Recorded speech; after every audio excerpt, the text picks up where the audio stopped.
Salut, c'est le prof d'histo. Dans cette vidéo, nous allons voir une forme particulière de lipome, appelée le lipome à cellules fusiformes ou lipome à cellules pléomorphes.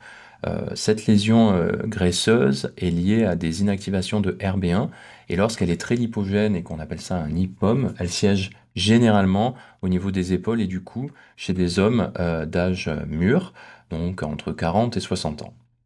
La clé du diagnostic repose sur l'association de territoires effectivement lipogènes, qui peuvent être prépondérants comme dans cet exemple, et de territoires plus fusiformes, qui sont associés à un stroma collagène hyalin, et les fibres de collagène sont épaissies et peuvent être plus ou moins organisées de manière anarchique.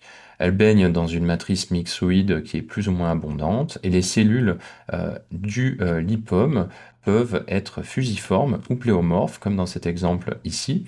Donc vous voyez différents noyaux qui sont très irréguliers, très pléomorphes, qui ressortent même à faible grandissement, et qui sont associés à des éléments de plus petite taille, plus fusiformes. Donc ces images pourrait tout à fait faire évoquer un liposarcome bien différencié dans une variante sclérosante où on retrouverait le même type de noyau très irrégulier. La différence, c'est que dans le liposarcome, la présentation clinique n'est pas du tout la même et surtout les noyaux sont beaucoup plus charbonneux, beaucoup plus noirâtres car ils sont liés à une amplification du gène MDM2. Ici, les noyaux sont irréguliers car il y a de la multinucléation. En fait, il s'agit plutôt de noyaux qui ont un pléomorphisme lié à la multinucléation avec parfois des fusions nucléaires, ce qui donne des images de cellules très irrégulières comme ça.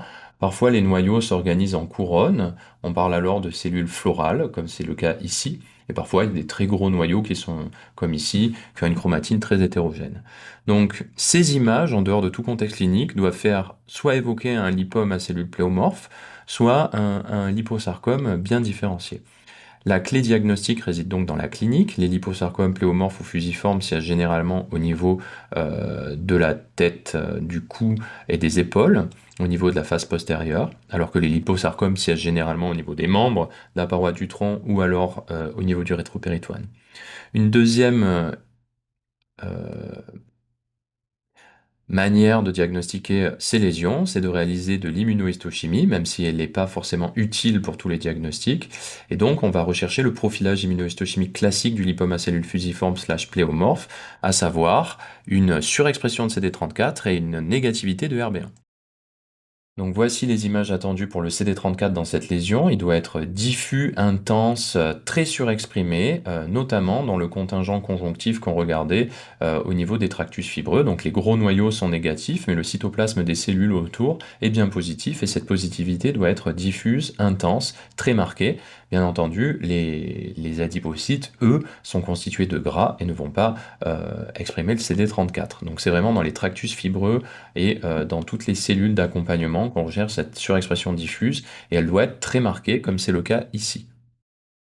Lorsque l'anticorps marche, et ce qui est plus spécifique, c'est de rechercher une perte d'expression clonale de RB1, donc on va réaliser l'immuno-RB1, qui normalement est positif dans les noyaux, et qui dans cette lésion, et notamment au niveau des noyaux les plus irréguliers, vous voyez, les cellules immunologiques expriment RB1, alors que tous les noyaux pléomorphes qu'on a vus de la lésion sont clairement négatifs, et donc cette négativité globale au niveau de ces cellules stromales est en faveur d'une inactivation de RB1, qui conjointement à la surexpression de CD34 et à la topographie au niveau du cou est en faveur d'un lipome à cellules fusiformes/pléomorphes.